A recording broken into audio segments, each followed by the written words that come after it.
Do you like being surprised? You used to. Where's the baby? Where's the baby? There you are, right? You could just do that forever. You love being surprised. Maybe you had a surprise birthday party when you turned 30. Maybe when you turned 40. But when you turn 80, let's just go to my same restaurant, order the same thing with just 3 friends that I know, right? When you first got married, you thought a surprise gift was great. Now it's just give me the money, I'll buy the jewelry myself, right? Right?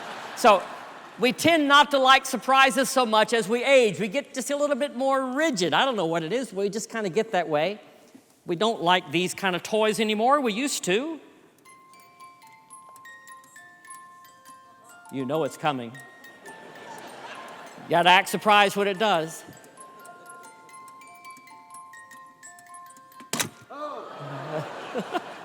There's always a child in the midst, right?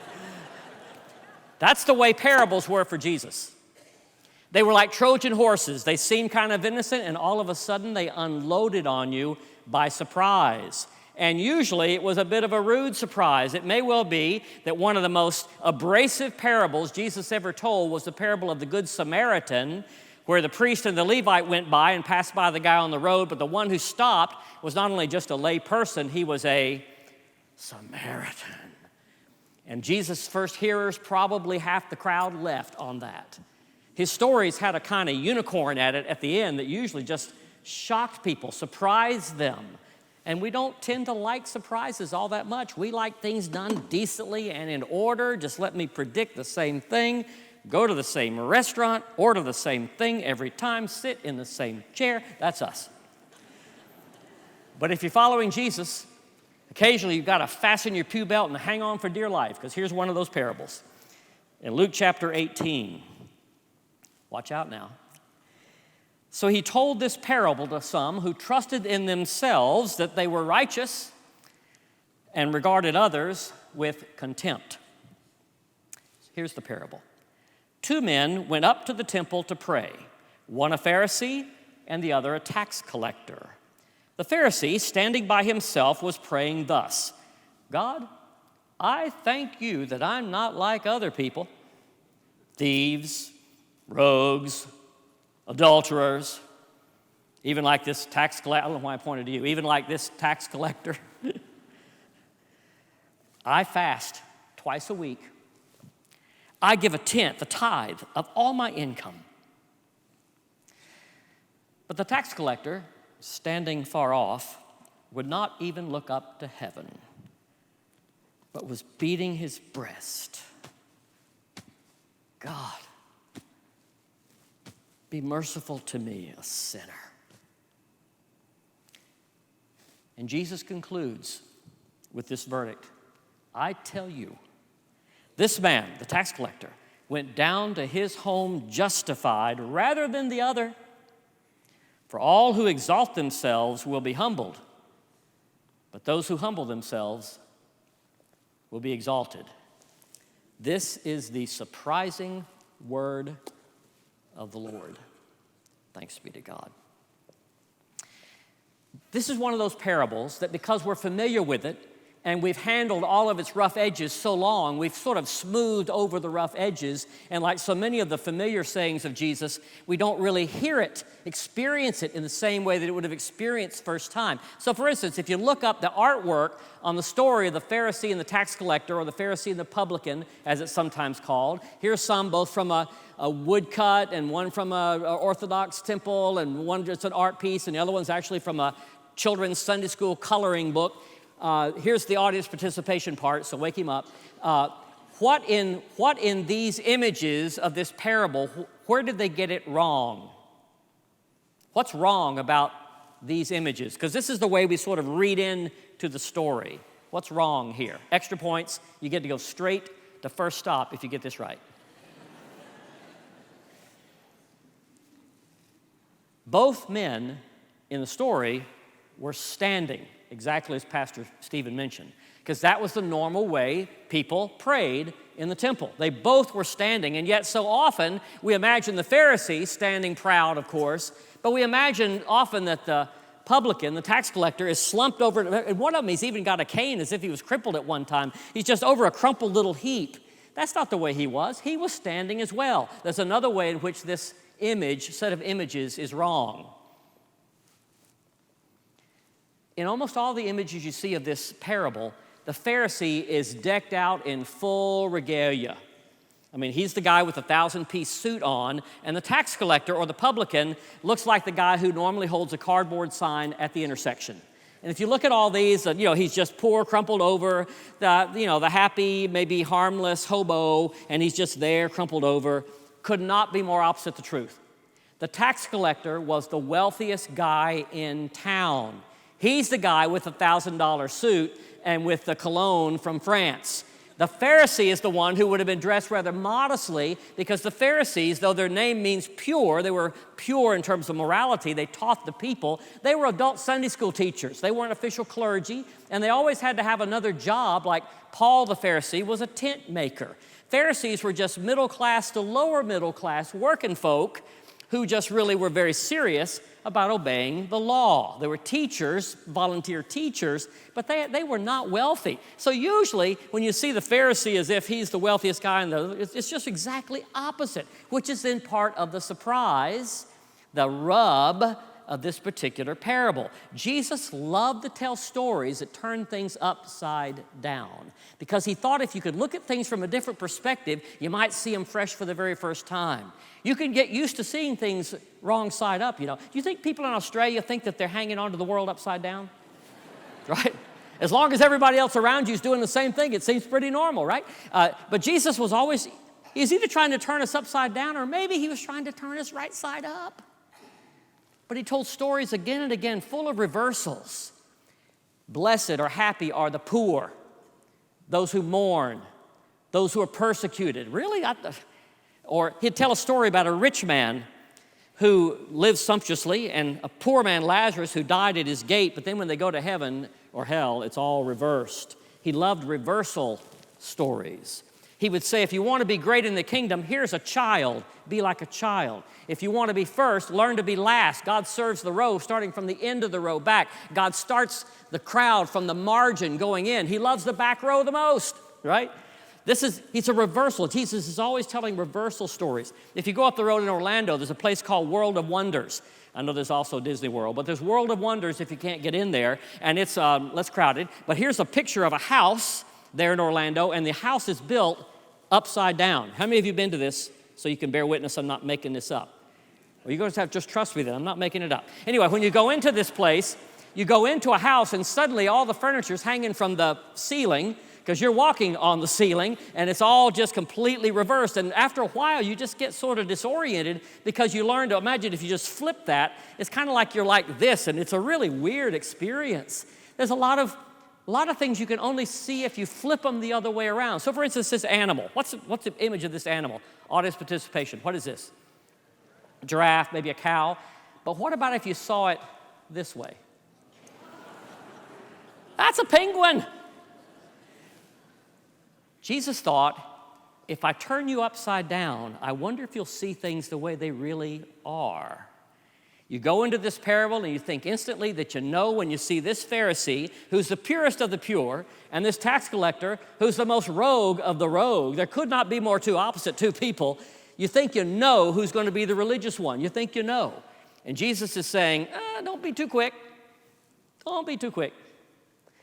So this Pharisee. Here's another image, by the way, of the Pharisee. And once again, notice that tax collector looks like he's just a hobo off the street, At least he's standing in that one. Look at the Pharisee. Does he look like he fasts twice a week?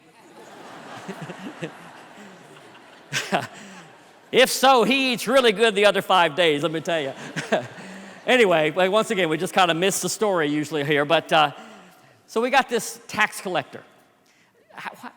This couple of weeks before April 15th, how are you feeling about tax collectors? You probably hear our president is trying to shut down the Department of Education. By show of hands, how many of you wish he was trying to shut down the IRS? Okay. But actually, our tax collectors are legitimate and legal people, and you are supposed to do the right thing by them. But in the first century, tax collectors like this guy and like Zacchaeus and like the tax collectors Jesus always got in trouble because he'd go eat and hang around with them, tax collectors were the lowest of the low. They were the scumbags, the dregs of the world, because the tax collectors They weren't like IRS, they were like the mafia. They were the ones who would sell their mother for a shekel. Roman government, who now conquers most of the Mediterranean world, would know in every town, not just Israel, in every town they conquered, all throughout the world, Roman world, in every town there was some little sawed-off shyster who would betray their best friends for a piece of coin. And every town has one.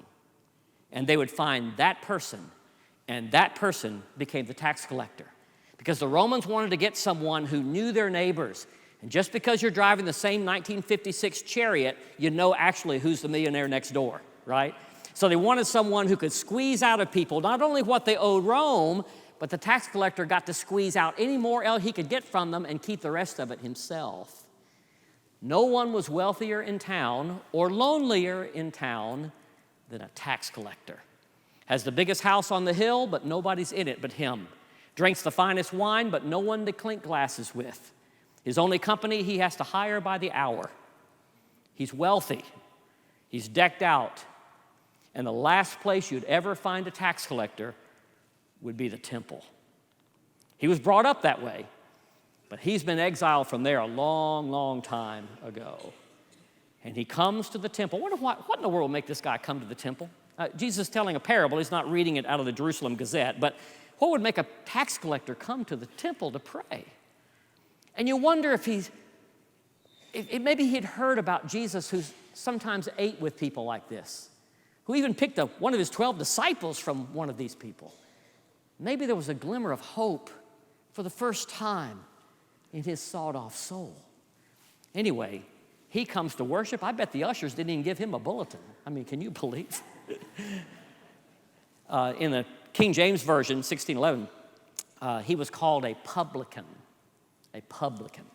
And that was actually considered a very derisive term, public, because in the kind of upper class, society of England, if you went to the pub where the public went, it was like going to the saloon. Of course, now you wouldn't dare go to England or Ireland without going to visit a pub. They're all kind of posh and hip, right? But there was a time when the people who hung out at the pub, the public, were to be kept away from, because they were kind of the dung of the earth, and proper people didn't ever be caught anywhere near a pub. He's a publican. He's one of the common people of the earth, and proper people didn't want to be like that. Sometimes we see that sneer toward public even in our day.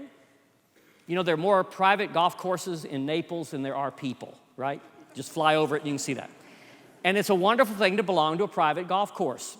But sometimes if you do that long enough, you say to yourself, I'll never play a public course again. Public course. I don't want to be a part of a public course where they don't fill their divots and where they don't rake the traps and where they don't get done in less than 4 hours. I don't want to ever play a public course. Public, right? You might have heard, by the way, of some public courses like Pebble Beach and the Ocean Course at Kiowa and Bethpage Black, where they're going to play the right. So there are some good public courses, but public. This guy is a publican tax collector. And his prayer is one anguished sentence. Oh, God. He's got nothing, right? Have mercy. Not only did he say, he says, I'm the sinner. And he's right. He's the worst sinner in town. Friends, if there's someone here or at home watching or someone in this building, and you find yourself hoping God doesn't strike you dead that you walked into a church today, and if all of them knew what you know and God knows about you, you'd know. If you're feeling like that guy, I want you to hang on and have some hope here, because Jesus is about to turn this thing upside down. His reach reaches all the way to the edge, I promise you. God have mercy on me, a sinner. And then, of course, there's this Pharisee.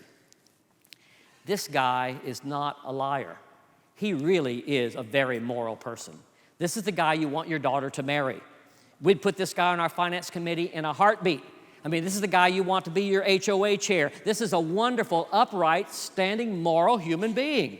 He fasts twice a week. The law said to fast 1 day a year on Yom Kippur. He's an overachiever, type A personality moralist. He fasts twice a week? Really? He tithes, not only tithes, 10%. He gives 10% of his income, but he also tithes everything that was given to him, just in case you scallywags didn't tithe it. So everything's tithe that goes through his hands. He's an uber tither. Listen, I like this guy a lot, or already, right? Okay? Frankly, if religion can get to your stomach and to your wallet, that's a pretty deep religion. And this guy's the real deal. He's really is a moral guy. But he's holding his resume up to God as if he's applying for archangel or something, right? As if God would be impressed by this. He's so full of his morality that now he thinks that gives him permission to be the moral police. And that's the tricky thing. You know, once you get really good at it, here's the thing about pride. It doesn't catch us at our weakness. It sneaks up to us at our strength.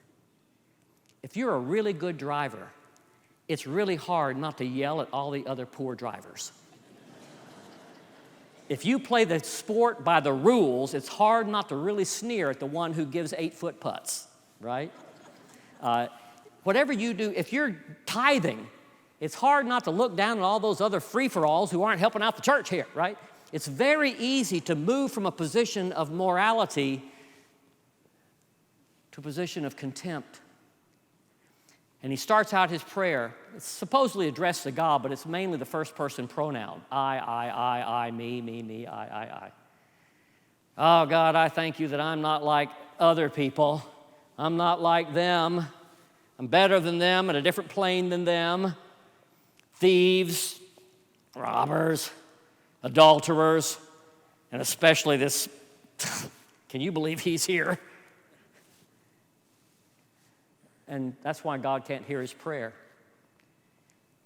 Because he has so much comparison in him, he has no compassion. He does not understand that he's actually at a level place before God. And that's why the prayer doesn't count. I wonder sometimes if God forgets what we remember and only remembers what we've forgotten. He's so full of his very accurate resume. He's proud. And Jesus is about to turn this world upside down. You might remember Aesop telling the story about the tortoise and the hare. The hare, of course, 0 to 60 like a Tesla. So he's fast, and he's racing against the tortoise, an electric bike. And so no big problem. He gets out to a big lead, and then he goes and watches the movie and goes to 7-Eleven while the tortoise just kind of plods along. You remember how the story ends. By the time that rabbit wakes up, he's watching as the tortoise crosses the finish line, and for all of his speed, he can't get there. And he loses because of his pride. Or the Greeks had a myth about Icarus. You remember Icarus? He wanted to fly. His father creates some wings made out of bird feathers and wax. But he says to his son, whatever you do, you're going to love flying, but don't fly too high. Don't get too full of yourself. Don't get too puffed up. Don't fly too high. Don't get close to the sun. But as he flies, he thinks, man, this is really great. I'm a lot higher. I'm a lot better. I love being over everybody else. And he just gets closer and closer and closer to the sun. And what happens? All the wax melts, and down he goes. Or Narcissus, the Greek myth of Narcissus. He's looking into a pool. He sees his reflection. He thinks, that is the most beautiful thing I've ever seen in my life. And he's so captivated by that, he cannot pull away and dies beside that pool. Mirror, mirror on the wall. In 1972, Carly Simon wrote a song, You're So Vain. Somehow became a #1 song, even though it's based on, I assume, a myth. You walked into the party like you were walking onto a yacht.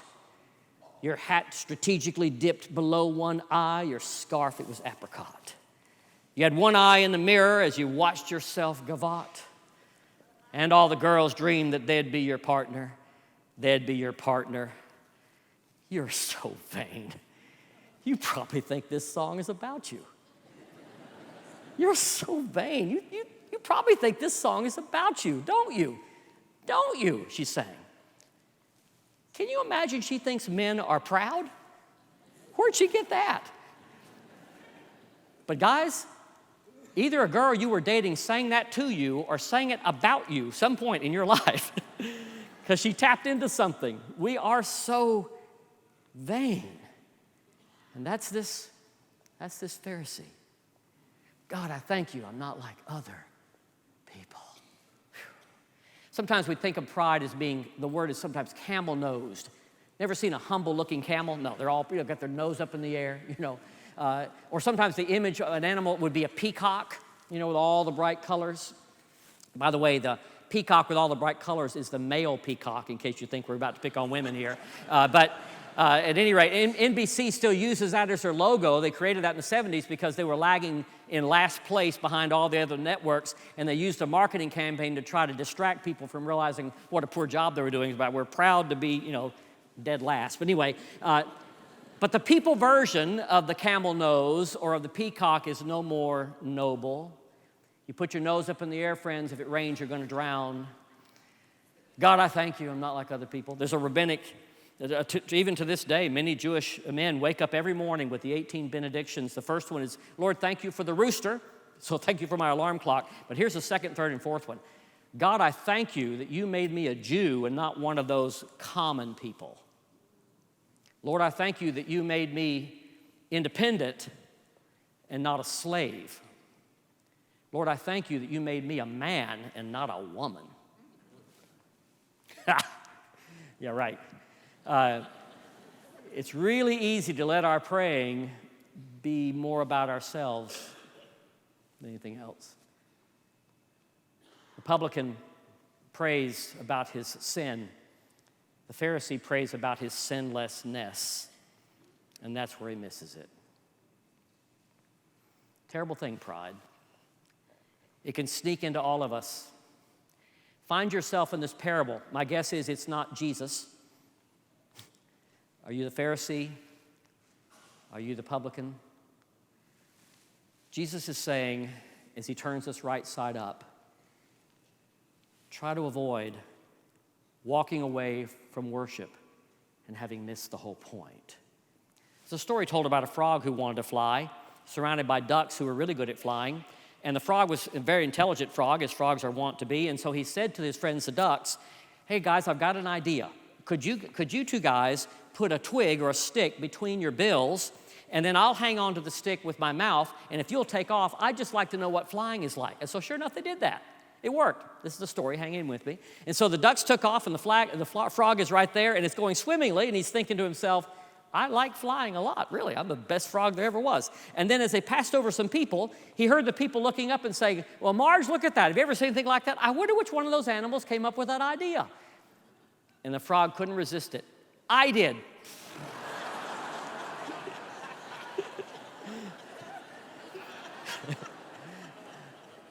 And so the book of Proverbs reminds us that pride goes before destruction and a haughty spirit before a fall.